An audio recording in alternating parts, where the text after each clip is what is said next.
और अभी रांची से बड़ी खबर आ रही है कि जेएससीए स्टेडियम में भगदड़ मच गई और कुछ लोगों के घायल होने की सूचना है। आपको बता दें कि आज जेपीएल का फाइनल मैच खेला जा रहा था और इस मुकाबले में खेल प्रेमियों की भीड़ उमड़ी।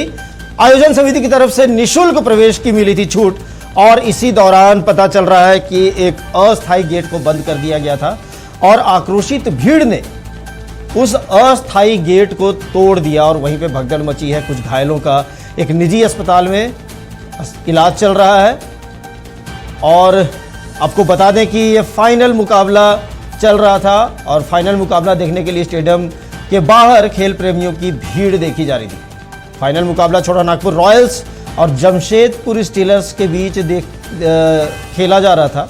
खेल प्रेमियों का उत्साह चरम पर था। इस बीच स्टेडियम का एक भी गेट नहीं खोलने से खेल प्रेमियों में नाराजगी दिखी।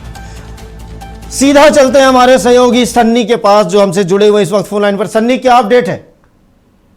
तो देखिए, बिल्कुल सही कहा नीरज जी आपने कि झारखंड के धुरवा स्थित जेएससीए स्टेडियम में जो है वो आज जेपीएल यानी कि झारखंड प्रीमियर लीग का जो है वो फाइनल मुकाबला था। छोटा नागपुर वर्सेस जमशेदपुर के बीच जो है वो फाइनल मुकाबला चल रहा था। उस बीच जो है वो भगदड़ मची है। भगदड़ यानी कि चूंकि आज के क्रिकेट मैच की बात करें, आज के फाइनल मैच की बात करें तो चूंकि आयोजन समिति के तरफ से आज जो प्रवेश है वो निःशुल्क रखा गया था, वैसे में जो अप्रत्याशित भीड़ है दर्शकों की वो पहुंची थी जेएससीए स्टेडियम में क्रिकेट मैच को देखने के लिए, फाइनल मुकाबले को देखने के लिए। लेकिन चूंकि भीड़ स्टेडियम में ज्यादा थी, लोगों को नियंत्रित कर पाना आयोजन समिति के तरफ से थोड़ी मुश्किल हो रही थी। यही कारण है कि आयोजन समिति के तरफ से जो गेट है उसे बंद कर दिया गया। लेकिन कुछ वैसे लोग जो कि देर से पहुंचे थे, जिन्हें स्टेडियम में अंदर जाने का जगह नहीं मिल पाया, समय नहीं मिल पाया, वैसे लोग जो है वो आक्रोशित दिखे। और उसी आक्रोश के बाद जो है वो धीरे धीरे कब यह आक्रोश, कब लोगों की भीड़ जो है वो भगदड़ में तब्दील हो गई, पता ही नहीं चला। फिलहाल जो सूचना मिल रही है कि इस पूरे भगदड़ में कुछ लोग घायल हुए हैं, कुछ लोग गंभीर रूप से घायल हुए हैं, जिन्हें निजी अस्पताल में भर्ती किया गया है। फिलहाल जो सूचना है कि एक 20 वर्षीय युवक है जो कि गंभीर रूप से घायल हुआ है। फिलहाल उसे रांची के राज अस्पताल में भर्ती किया गया है। 2 युवती के भी घायल होने की सूचना मिल रही है। फिलहाल जो स्थानीय प्रशासन है वो पहुंच चुकी है, कई बड़े पदाधिकारी जो है वो पहुंच चुके हैं। पूरे भगदड़ को नियंत्रित किया जा रहा है, लोगों को समझाने बुझाने का प्रयास किया जा रहा है।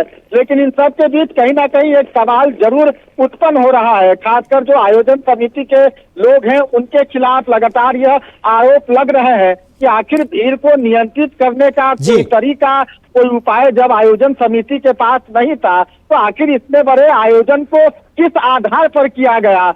आज फाइनल मुकाबले के दिन जिस तरह से दर्शकों की प्रवेश की जो एंट्री है वो निःशुल्क रखी गई थी, तो शायद आयोजन समिति को भी यह समझ आना चाहिए कि लोगों की भीड़ अब प्रत्याशित होगी, उस भीड़ को कैसे नियंत्रित किया जाएगा। क्योंकि भीड़ को नियंत्रित करने के लिए जो वॉलेंटियर होते हैं, जो जिला प्रशासन या फिर जेएससीए स्टेडियम के जो लोग हैं, शायद उनकी संख्या कम रही होगी, तभी इस तरह की भगदड़ की जो सूचना है, भगदड़ की जो घटना है वो घटी है। नीलय जी, बिल्कुल सनी, ये लगता है कि जो आयोजक है उनके द्वारा अति उत्साह में उठाया गया कदम है। उन्होंने निःशुल्क घोषणा कर दी और अप्रत्याशित रूप से भीड़ बढ़ गई और ये नतीजा हुआ। बहुत बहुत शुक्रिया आपका सन्नी। और इसी खबर पर हमारे साथ तनय भी जुड़े हुए हैं, जहां की राज अस्पताल में, एक निजी अस्पताल में घायलों को लाया गया है। हम सीधा अपने सहयोगी तनय खंडेलवाल से जुड़ते हैं। तनय, क्या स्थिति है, कितने लोगों को अस्पताल लाया गया?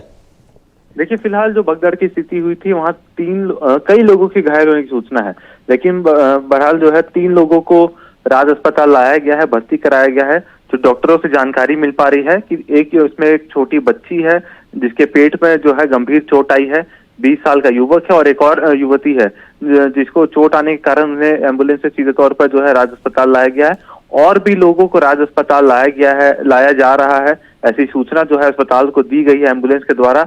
जो है लगातार एम्बुलेंस की सायरन राज अस्पताल में गूंज रही है और कहीं ना कहीं कई लोग इसमें घायल हुए हैं। एक एक कर जैसे संभव हो रहा है लोगों को सीधे तौर पर यहाँ लाया जा रहा है। इसके साथ ही साथ पारस अस्पताल क्योंकि बगल में है, वहां भी कई लोगों को जो है इलाज के लिए रखा गया है। कई ऐसे लोग हैं जो गंभीर रूप से घायल है, लेकिन उनको जो है राज अस्पताल लाया गया है। कई लोग हैं जो जिन्हें छोटी मोटी चोट आई है या फिर भगदड़ के कारण कोई गिरा था, उसके ऊपर से लोग गुजर गए हैं। ऐसे लोगों को कहीं ना कहीं पारस अस्पताल में भी रखा गया है। तो कह सकते हैं कि घायलों की संख्या काफी ज्यादा है। बहरहाल जो अस्पताल पहुंचे लोग हैं, राज अस्पताल में 3 लोग पहुंचे और पारस अस्पताल में भी कुछ लोगों के पहुंचने की सूचना मिल रही है। आधिकारिक पुष्टि अभी नहीं हुई है, लेकिन जो सूचना है कि भगदड़ के कारण कई लोग इसमें जो है घायल हुए हैं। चलिए ठीक है, आप नजर बनाए रखें। तनय हमारे साथ 2 सहयोगी तनय और सत्यव्रत दोनों जुड़े हुए हैं। बहुत बहुत धन्यवाद आपका तनय।